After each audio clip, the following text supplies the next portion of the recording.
Mr. President,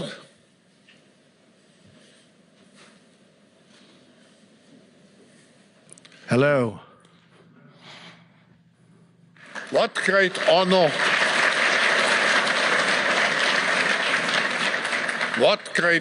and pleasure to welcome you back to the Davos community.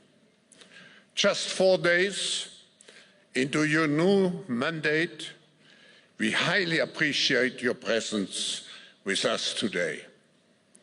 We wish you all the best as you take on your critical work ahead. The global challenges we face today are monumental.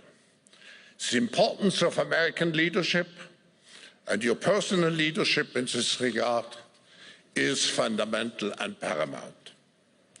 We are here to hear your vision and policies related to revitalizing the economy and addressing the global challenges. As you might expect, Mr. President, your return to office and your forthcoming policies have been at the focus of our discussions this week. The discussions among 3,000 political and business leaders from over 130 countries who came together here in Davos. We look forward to hearing first from you and then to the follow-up discussion with business leaders moderated by my colleague Børge Brende. Ladies and gentlemen, the President of the United States, Donald J. Trump.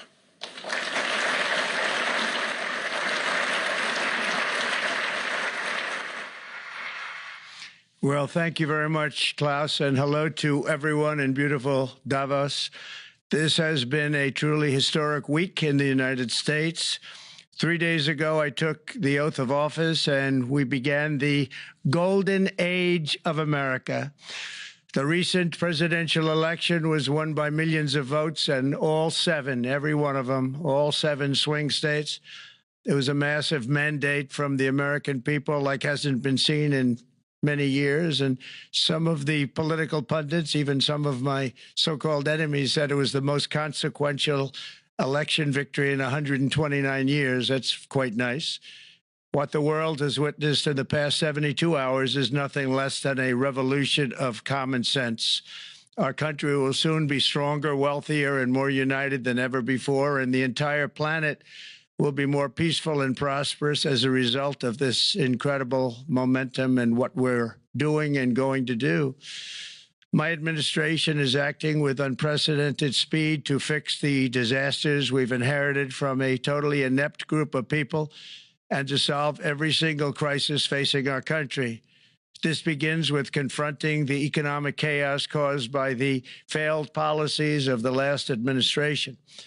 Over the past 4 years, our government racked up $8 trillion in wasteful deficit spending and inflicted nation-wrecking energy restrictions, crippling regulations, and hidden taxes like never before.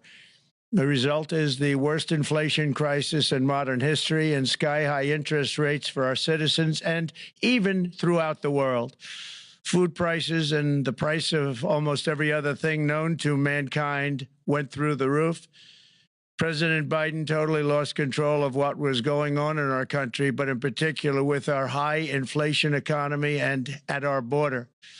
Because of these ruinous policies, total government spending this year is $1.5 trillion higher than was projected to occur when I left office just 4 years ago. Likewise, the cost of servicing the debt is more than 230% higher than was projected in 2020. The inflation rate we are inheriting remains 50% higher than the historic target. It was the highest inflation probably in the history of our country. That's why from the moment I took office, I've taken rapid action to reverse each and every one of these radical left policies that created this calamity, in particular with immigration, crime, and inflation. On day one, I signed an executive order directing every member of my cabinet to marshal all powers at their disposal to defeat inflation and reduce the cost of daily life. I imposed a federal hiring freeze, a federal regulation freeze, a foreign aid freeze, and I created the new Department of Government Efficiency. I terminated the ridiculous and incredibly wasteful Green New Deal. I call it the Green New Scam. Withdrew from the one-sided Paris Climate Accord and ended the insane and costly electric vehicle mandate. We're going to let people buy the car they want to buy. I declared a national energy emergency, and it's so important, national energy emergency to unlock the liquid gold under our feet and pave the way for rapid approvals of new energy infrastructure. The United States has the largest amount of oil and gas of any country on earth, and we're going to use it. Not only will this reduce the cost of virtually all goods and services, it'll make the United States a manufacturing superpower and the world capital of artificial intelligence and crypto.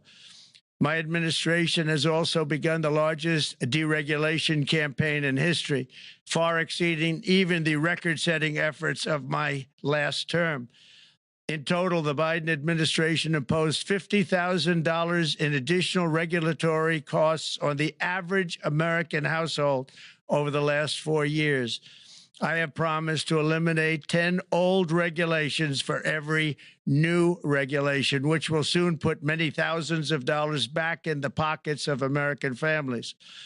To further unleash our economy, our majorities in the House and Senate, which we also took along with the presidency, are going to pass the largest tax cut in American history, including massive tax cuts for workers and family, and big tax cuts for domestic producers and manufacturers.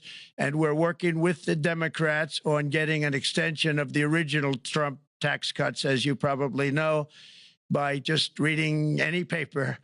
My message to every business in the world is very simple. Come make your product in America, and we will give you among the lowest taxes of any nation on earth.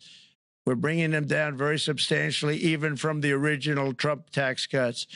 But if you don't make your product in America, which is your prerogative, then very simply you will have to pay a tariff, differing amounts, but a tariff which will direct hundreds of billions of dollars and even trillions of dollars into our treasury to strengthen our economy and pay down debt.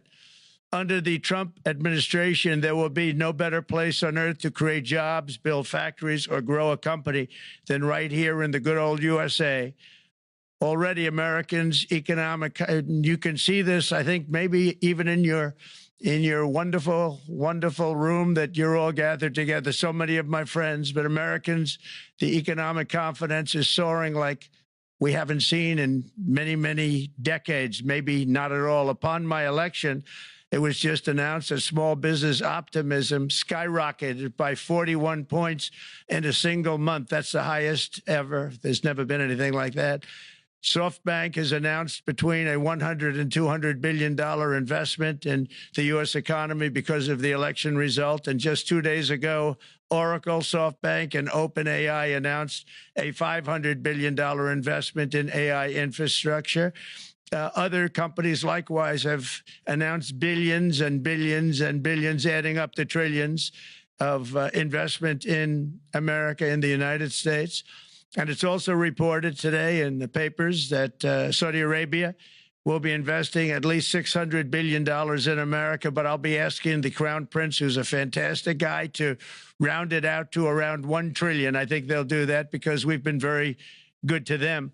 And I'm also going to ask Saudi Arabia and OPEC to bring down the cost of oil. You got to bring it down, which, frankly, I'm surprised they didn't do before the election. That didn't show a lot of love by them not doing it. I was a little surprised by that. If the price came down, the Russia-Ukraine war would end immediately. Right now, the price is high enough that that war will continue. You got to bring down the oil price. You got to end that war. They should have done it long ago. They're very responsible, actually, to a certain extent, for what's taking place. Millions of lives are being lost. With oil prices going down, I'll demand that interest rates drop immediately, and likewise, they should be dropping all over the world. Interest rates should follow us. All over the progress that you're seeing is happening because of our historic victory in a recent presidential election. one that has become quite well known throughout the world. I think a lot of things are happening to a lot of countries. They say that there's light shining all over the world since the election, and even countries that we aren't particularly friendly with are happy because they understand what there is a future and how great the future will be. Under our leadership, America is back and open for business. And this week, I'm also taking swift action to stop the invasion at our southern border. They allowed people to come in at levels that nobody's ever seen before. It was ridiculous. I decided and declared to do, and very, very importantly, a national emergency on our border, immediately halted all entry of illegal border crossers, of which there were many, and began promptly returning the illegal trespassers back to the place from which they came. That action, as you've probably seen, has already started very strongly. I've deployed active duty U.S. military and National Guard troops to the border to assist in repelling the invasion. It was really an invasion. We will not allow our territory to be violated. After 4 long years, the United States is strong and sovereign and a beautiful nation. Once again, it's a strong, sovereign nation. In addition, I'm pleased to report that America is also a free nation once again. On day one, I signed an executive order to stop all government censorship. No longer will our government label the speech of our own citizens as misinformation or disinformation, which are the favorite words of censors and those who wish to stop the free exchange of ideas and, frankly, progress. We have saved free speech in America, and we've saved it strongly. With another historic executive order this week, I also ended the weaponization of law enforcement against the American people and, frankly, against politicians, and restored the fair, equal, and impartial rule of law. My administration has taken action to abolish all discriminatory diversity, equity, and inclusion nonsense. And these are policies that were absolute nonsense throughout the government and the private sector. With the recent yet somewhat unexpected great Supreme Court decision just made, America will once again become a merit-based country. You have to hear that word, merit-based country. And I've made it official, an official policy of the United States, that there are only 2 genders, male and female. And we will have no men participating in women's sports, and transgender operations, which became the rage, will occur very rarely. Finally, as we restore common sense in America, we're moving quickly to bring back strength and peace and stability abroad. I'm also going to ask all NATO nations to increase defense spending to 5% of GDP, which is what it should have been years ago. It was only at 2%, and most nations didn't pay until I came along. I insisted that they pay, and they did, because the United States was really paying the difference at that time, and it was unfair to the United States. But many, many things have been unfair for many years to the United States. Before even taking office, my team negotiated a ceasefire agreement in the Middle East, which wouldn't have happened without us, as I think most of the people in the room know. Earlier this week, the hostages began to return to their families. They are returning, and it's a beautiful sight, and they'll be coming in more and more. They started coming back on Sunday. Our efforts to secure a peace settlement between Russia and Ukraine are now hopefully underway. It's so important to get that done. That is an absolute killing field. Millions of soldiers are being killed. Nobody's seen anything like it since World War II. They're laying dead all over the flat fields. It's a flat field farmland, and there's millions of Russians and millions of Ukrainians. Nobody's seen anything like it since World War II. It's time to end it. And here in America, we have big events coming up. Next year, we have the 250th anniversary of America's founding. I'm so honored to be president during that. That's been a big event. They've been talking about it for 10 years. We also have the World Cup, and I understand Gianni's in the room. Infantino, he was very instrumental in helping us get it. He's there with you someplace, I think, and I want to thank him for that. And then we have the Olympics coming up, which I was instrumental in getting also in my first term. And who would have known that by skipping a term, I would get the Olympics? I was upset. I said, you know, I got the Olympics to come and I won't be president. But it turned out through a stroke of luck, or whatever you might call it, that I'm going to be president during the World Cup and the Olympics and the 250th anniversary. So that's going to be 3 big events. And we've accomplished more in less than 4 days. We have really been working 4 days than other administrations have accomplished in 4 years. And we're just getting started. It's really an amazing thing to see, and the spirit and the light over our country has been incredible. Under the last administration, our nation has suffered greatly, but we're going to bring it back and make it greater, bigger, stronger, better than ever before. I want to thank everybody for being with you. I would have been there myself, except the inauguration was 2 days ago. I thought it might be a little bit quick to make it the first stop, but we'll get there one day. We hope to get there. But I do appreciate, I heard the audience is fantastic, and many of my friends are in the audience, and I will be taking questions now from some very distinguished people. Thank you all very much.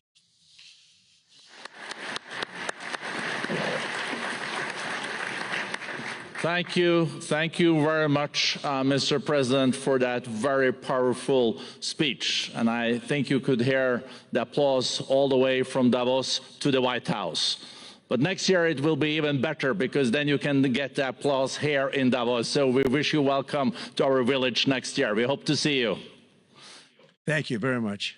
So we also know, Mr. President, that you open up for interaction here. We have a great panel with some of the most distinguished business people in the world. Let me start with someone that you know really well, that I think is almost a neighbor of you in Florida. Mr. Steve Schwartzman, Chairman, CEO, and co-founder of Blackstone Group. So, Steve, floor is yours.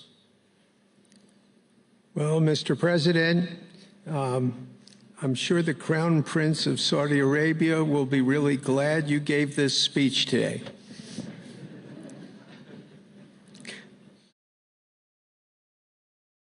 You've had the busiest 4 days that anybody can imagine, and congratulations for that. My question is about some of the things I've observed here at Davos. It's a terrific forum. I've met lots of people, as usual. I think I've been here 30 years. And a lot of the European business people have expressed enormous frustration with the regulatory regime in the EU. And they attribute slower growth rates here because of numerous factors, but especially because of regulations. And you've taken a completely different approach in this area. And if you could explain the theory of what you're doing, how you're going to do it, and what you expect the outcome to be, I'd appreciate it. Well, thank you very much, and congratulations, Steve. You're a friend of mine, but on a great career. You have had an amazing career, and it continues. I just want to congratulate you. Very inspirational to a lot of people. I want to talk about the EU, because you mentioned specifically that I've also had a lot of friends and leaders of countries. I've gotten to know them all my first term and a little bit during this period of 4 years, and know them well, like them a lot, but they're very frustrated because of the time everything seems to take to get approved, environmental impact statements for things that you shouldn't even have to do that, and many, many other ways that it takes. And I'm going to give you a quick little example. In the private life, my beautiful private life, before I had all these things happening, the world is a little different. I had a nice, simple life. You knew that.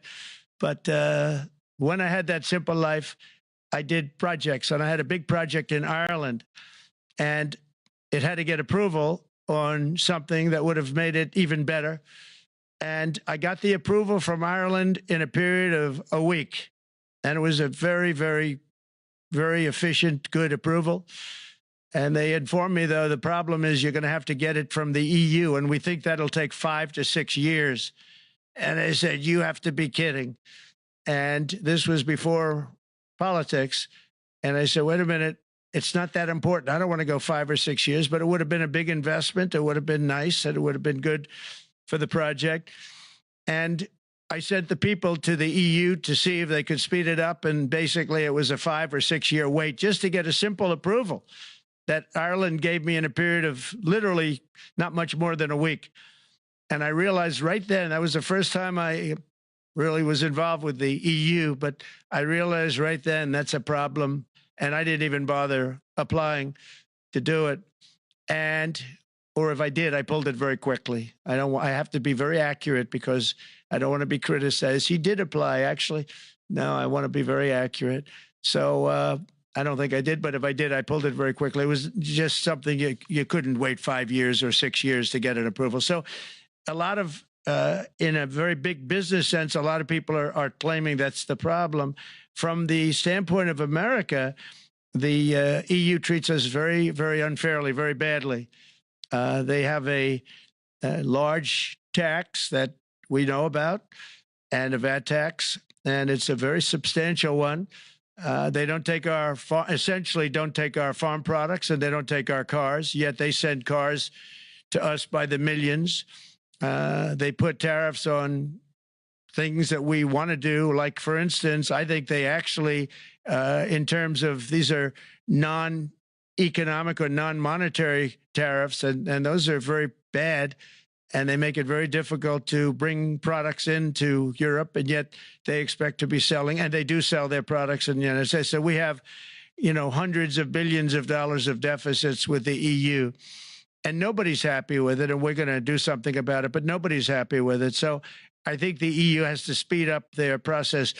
Friends of mine that are in some of the nations within the EU, great people, they want to be able to compete better, and you can't compete when you can't go through the approval process fast. There's no reason why it can't go faster. So, I'm trying to be constructive because I love Europe. I love the countries of Europe, but the process is a very cumbersome one. And they do treat the United States of America very, very unfairly with the VAT taxes and all of the other taxes they impose. One other, just to finish up, I got a call from the head of a major airline, one of the biggest airlines in the world. And he said, sir, could you help us? What? Landing in Europe is brutal. They charge us fees for everything, and it's so unfair. I said, how does it compare to China? He said, it's much worse. And the other thing, as you know, they took court cases with Apple, and they supposedly won a case that most people didn't think was much of a case. They won 15 or 16 billion from Apple. They won billions from Google. I think they're after Facebook for billions and billions. These are American companies, whether you like them or not. They're American companies, and they shouldn't be doing that. And that's, as far as I'm concerned, it's a form of taxation. So we have some very big complaints with the EU. Thank you.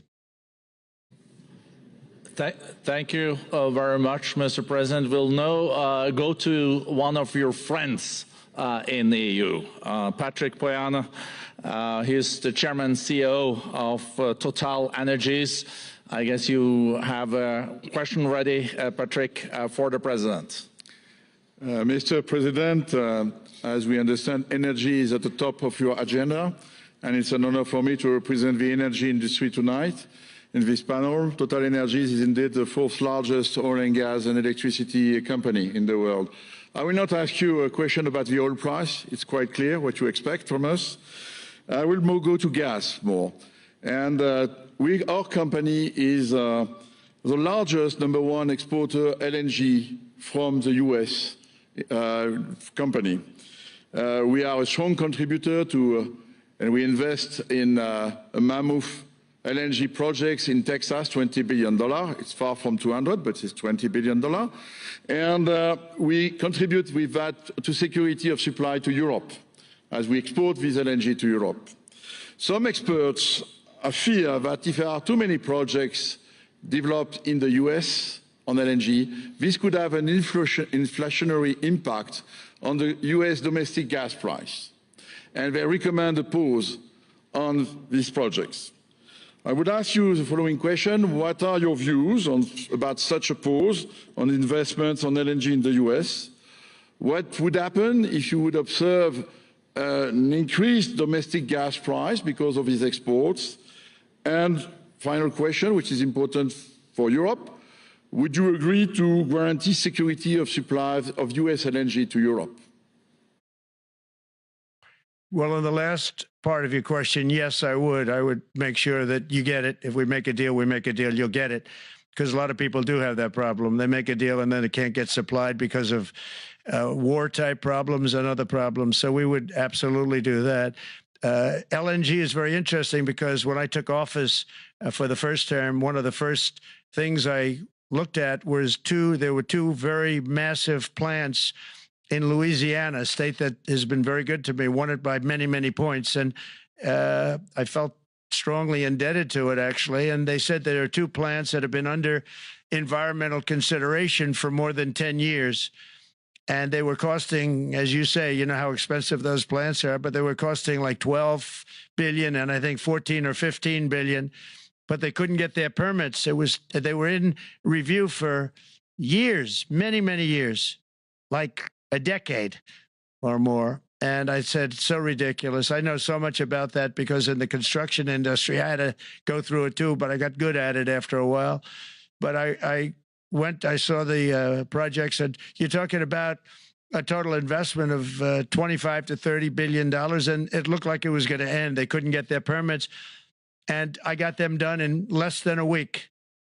It was done, completed. In fact, when they called them to announce that it was done, the countries, largely countries, Japan was involved and another country and some very big investors, they couldn't believe it. They actually couldn't believe it. And I said, just do yourself one favor. Don't pay any consultants, because the only one that got it done was me. I got it done because it was the right thing to do for the U.S.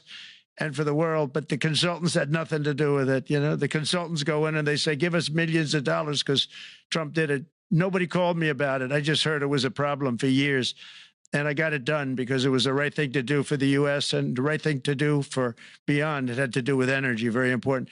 So I think it's very important. I think I disagree with one. I think the more that you do, the lower the price is going to go. And what I'd like to see is rapid approvals. We're going to give very rapid approvals in the United States, like with the AI plants, talking to many people want to build them. That's going to be a very big thing. We're going to build electric generating facilities. They are going to build. I'm going to get them the approval. Under emergency declaration, I can get the approvals done myself without having to go through years of waiting. And the big problem is we need double the energy we currently have in the United States. Can you imagine? For AI to really be as big as we want to have it, because it's a very competitive, it'll be very competitive with China and others. So I'm going to give emergency declarations so that they can start building them almost immediately. And I think it was largely my idea because nobody thought this was possible. It wasn't that they were not smart, because they're the smartest. But I told them that what I want you to do is build your electric generating plant right next to your plant as a separate building connected. And they said, wow, you're kidding. And I said, no, I'm not kidding. You don't have to hook into the grid, which is old and, could be taken out. If it's taken out, they wouldn't have any way to get any electricity. So we are going to allow them to go on a very rapid basis to build their plant, build the electric generating plant. They can fuel it with anything they want, and they may have coal as a backup, good, clean coal, If there were a problem with a pipe coming in, as an example, you're going with gas, oil or gas, and a pipe gets blown up or for some reason doesn't work, there are some companies in the U.S. that have coal sitting right by the plant so that if there's an emergency, they can go to that short-term basis and use our very clean coal. So that's something else that a lot of people didn't even know about, but nothing can destroy coal, not the weather, not a bomb, nothing. It might make it a little smaller, might make it a little different shape, but coal is very strong as a backup. It's a great backup to have that facility, and it wouldn't cost much more money. And we have more coal than anybody. We also have more oil and gas than anybody. So we're going to make it so that the plants will have their own electric generating facilities attached right to their plant. They don't have to worry about a utility. They don't have to worry about anything. And we're going to get very rapid approvals. Thank you. Thank you so much, Mr. President. We'll now go to another CEO that you know very well, Brian Moynihan, the CEO and Chair of Bank of America. Good afternoon, Mr. President, and congratulations and obviously an eventful week for you and your family. If you remember 5 years ago, you came here and we walked among 150 CEOs from all over the world and you engaged with them about your policies and your procedures. This year you're not here, and yet this week was eventful from the orders that you mentioned earlier, literally a wave of orders coming out on immigration, on trade, and many other matters. And so as a representative of the United States here, we got a lot of questions about what does all this mean and how would the president square this with his clear focus on growth, prosperity, market growth, stock market growth, a good bond market, and bringing down prices. So how do you think about the impact of all these orders and how fast they come out and how you're going to balance them with that scorecard of being successful in both continuing GDP growth, bringing down inflation, and also having a good stock price appreciation for the American citizen? Well, I think it's going to actually bring down inflation. It's going to bring up jobs. We're going to have a lot of jobs. We're going to have a lot of companies moving in. You know, Brian, we're at 21%. It was at 40%, and I got it down to 21%, the corporate tax. And it was actually, if you look at state and city, it was in many cases much higher than 40%. I got it down to 21%. And now we're going to bring it down from 21 to 15% if, there's a big if you make your product in the U.S. So we're going to have the lowest, just about the lowest rate. It'll be, the 21 is on the low side worldwide. The 15 is about as low as it gets. And by far the lowest of a large country, a large, you know, rich, powerful country by far, not even a contest. So we're going to bring it down to 15% if you make your product in the USA. So that's going to create a tremendous buzz. We're also probably going back to the one-year deduction where we deduct, you know, we did that originally, and that was amazing what the impact that had, the one-year deduction, which built up over a period of time, and then it expires. But we're going to go back to that when we do the renewal of the Trump tax plan. We have to get Democrats to approve it. But, you know, if the Democrats didn't approve it, I don't know how they can survive with about a 45% tax increase, because that's what it would be. And so I think they're going to be, we've been working along with them pretty well. I think it's very hard for a political group to say, let's charge people 45% more. So I think we're in good shape, but we're actually doing a reduction for business and small businesses where you're going to bring it down to 15%, which is really something. And by the way, speaking of you, and you've done a fantastic job, but I hope you start opening your bank to conservatives, because many conservatives complain that the banks are not allowing them to do business within the bank. And that included a place called Bank of America. They don't take conservative business. And I don't know if the regulators mandated that because of Biden or what, but you and Jamie and everybody, I hope you're going to open your banks to conservatives, because what you're doing is wrong. Mr. President, I'll say that your friend Gianni said hello, told me to tell you hello, and we look forward to sponsoring the World Cup when it comes, both this summer for the club and next year. So thank you for getting that for the United States. Thank you very much, Brian. Thank you, Mr. President. We'll now go to Anna Butin. She's the executive chairman of Banco Santander, one of the big European banks, and also in the U.S. So, Anna. Mr. President, congratulations on a historic victory. I believe you don't know me as well as my fellow panelists, so a few words. Santander is one of the largest banks in the world by number of customers, 170 million. That's more than my friend Brian or my friend Jamie have. And those... They fixed the regulation. That's coming, that's coming. That was cheeky. we're a big investor in the United States. We have many million customers, 12,000 employees. We're one of the largest auto lenders.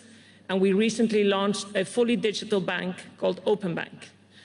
We strongly believe banks have a pivotal role in the economy, and we can accelerate growth and help many more customers. That's what we're doing in the United States. So, as Brian pointed out, we very much welcome your focus on deregulation and reducing bureaucracy. So my question is, what are your priorities in this regard, and how fast is this going to happen? Thank you very much. I think it's going to, thank you and congratulations. I know very much about your bank, and you've done a fantastic job. Congratulations. We are going to move very quickly. We've moved very quickly. We've done things in the last 3 days that nobody thought were possible to do in years. And it's all taking effect. It's going to have a huge impact on the economy, a huge positive impact. Money was being wasted on crazy things. I mean, the Green New Deal was such a total disgrace, how that was perpetrated. And it was conceived of by people that were average students, less than average students, I might add, and never even took a course in energy or the environment. It was just a game. Remember, the world was going to end in 12 years. Remember that? Well, the 12 years has come and gone. It was going to end. It was going to all foam into earth.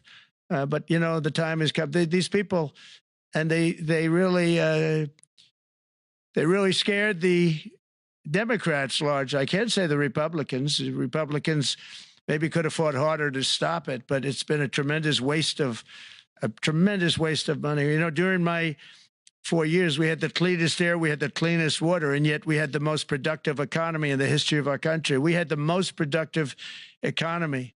Until COVID came, we had the most productive in the history of our country by far. And actually, you could look worldwide. We were beating everybody from China to everybody else. So, and we think we really now, with what we have learned and all of the other things that have taken place, we think we can even far surpass that, actually far, far surpass it.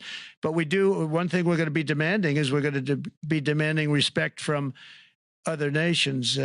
Canada, we have a tremendous deficit with Canada. We're not going to have that anymore. We can't do it. I don't know if it's good for them. As you probably know, I say you can always become a state. And if you're a state, we won't have a deficit. We won't have to tariff you, et cetera, et cetera. But Canada has been very tough to deal with over the years. And it's not fair that we should have a $200 billion or $250 billion deficit. We don't need them to make our cars, and they make a lot of them. We don't need their lumber because we have our own forests, et cetera, et cetera. We don't need their oil and gas. We have more than anybody. So, you know, just as an example, with Mexico, we're dealing with Mexico, I think, very well.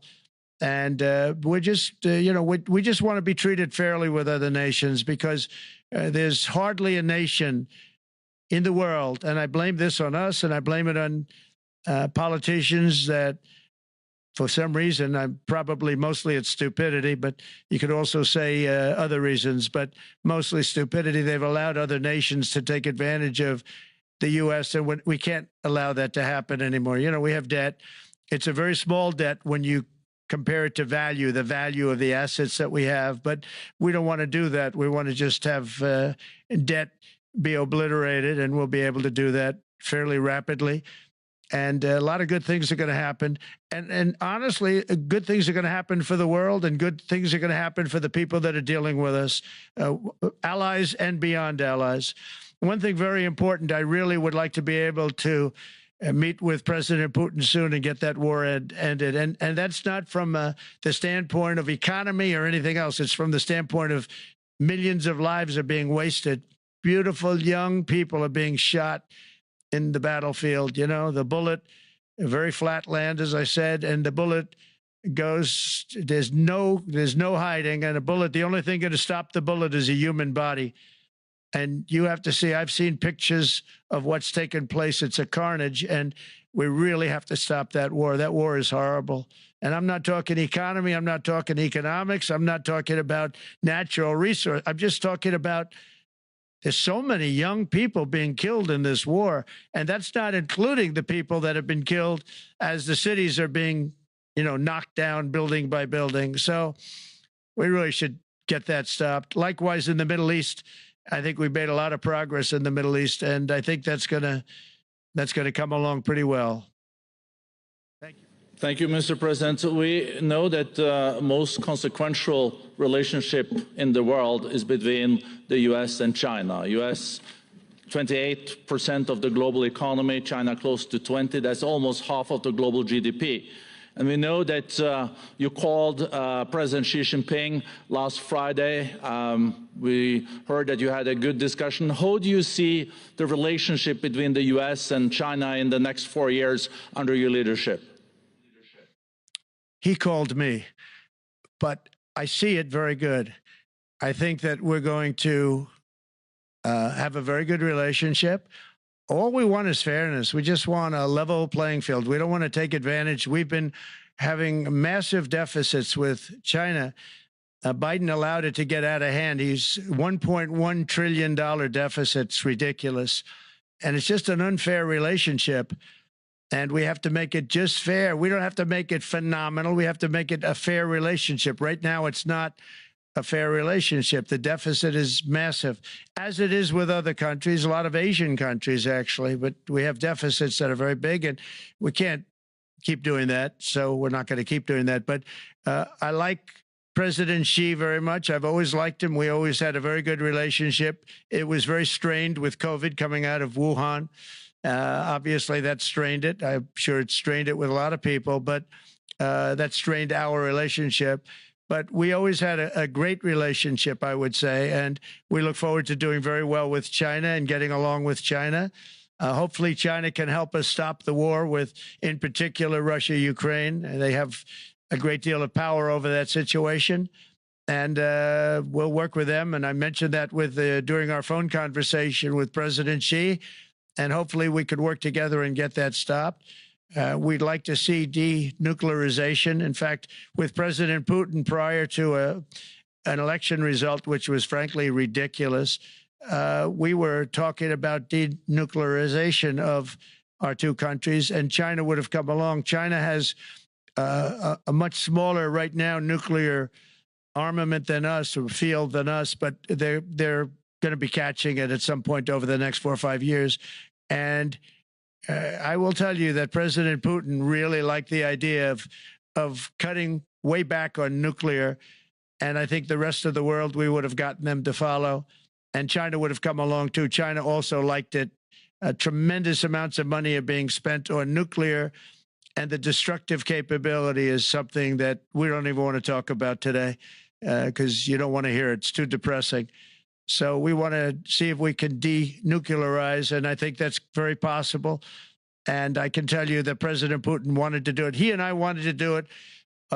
We had a good conversation with China. They would have been involved, and that would have been an unbelievable thing for the planet. Mr. President, when you're back here in Davos next year, will there be then a peace agreement with Ukraine and Russia by then? Well, you're going to have to ask Russia. Ukraine is ready to make a deal. Just so you understand, this is a war that should have never started. If I were president, it would never have started. This is a war that should have never, ever been started. And it wasn't started during there was never even talk about it. I knew that it was the apple of President Putin's eye, but I also knew that there was no way he was going in, and he wasn't going to go in. And then when I was out, bad things happened, bad things were said, a lot of stupidity all around, and you end up with what you have. Now you have all these bombed out cities that look like demolition sites with many people killed. I think the thing that you'll see about Ukraine is that far more people have died than is being reported. And I've seen that. But far, far more people have died. When you look at a city that's become a demolition site where big buildings have been collapsed by missiles hitting them and everything else, and they say one person was slightly injured. No, many people were killed. Those are big buildings. I was surprised at how that was my business. These are buildings that go 2 and 3 blocks long. They're 20 stories high. They're big, powerful buildings, and they were knocked down, and there were a lot of people in those buildings. That announced that 2 people were injured. That's not true. So I think you're going to find that there were many more people killed in Ukraine in the Ukraine war than anybody has any idea. But if you look now, so many of the people being killed are soldiers just facing each other with guns, rifles, and drones, the new form of warfare, drones. And it's a very sad thing to see. And when you see pictures of the fields that I see, nobody wants to see it. You'll never be the same. Thank you very much, Mr. President, on behalf of all the 3,000 participants here in Davos. We really underline that joining us the 3rd day in your presidency, live taking questions here is so appreciated, and we are already ready for receiving you next year in person. So thank you very much, and all the best from Davos. Thank you. Thank you very much. Thank you.